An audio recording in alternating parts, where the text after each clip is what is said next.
People grow apart, right? That's what I told myself to sleep comfortably at night. That's how I was able to bear the burden of banishing a brother over bullshit. Now, why would you telling me what you did behind closed doors make me close my doors to you? After all that we'd been through, I never considered what it might have took for you to execute that move, silly me. Fixated on the fear that maybe all those years you were feeling me. Questioning whether your truth was fair to me. Never once considering how uncomfortable you would have been. Listening to my vivid description, speaking conquest of women, jokes, calling you gay when you didn't have any of your own stories to mention, forcing you to play wingman.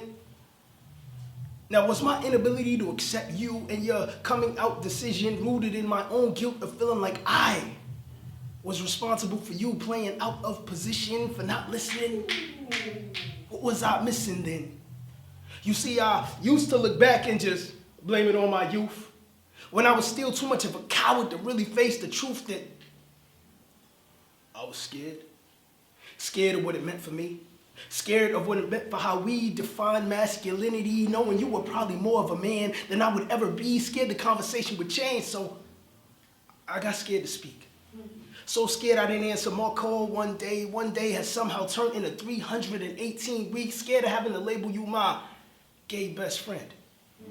As if I needed a second adjective depicting how you lived to show that we were different. Scared the activities we enjoyed would now be different.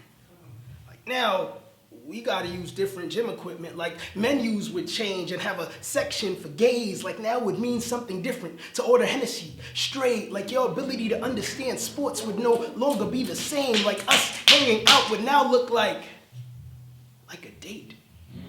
Scared you would talk about love in a way I couldn't relate. Scared because I'd be uncomfortable with the conversation of queer sex. Scared that you'd notice. Scared of the moment where you'd finally realize I was homophobic. I'm sorry. I'm sorry for treating you like you chose this. I'm sorry I was too ignorant to understand and too oblivious to notice. I'm sorry your best friend wasn't someone you could have told this. That this wasn't something I was able to help you cope with, that I was sold out of warm hugs, so I only offered cold shoulders. I'm sorry for my absence. I'm sorry for my abandonment. I'm sorry for everything that happened. I'm sorry I lived up to the stereotype attached to cis, straight, black men. You deserve better. I'm trying to be. I like to believe I'm better now. Sorry that I wasn't then. Sorry this education came at the cost of one of my closest friends, but I earned that degree. I realize ally comes before empathy only in the dictionary, an expensive life lesson. But we tend to remember what we paid most for, especially if we still paying today. Sincerely, any straight man who lost a close friend the moment he came out as gay. Story.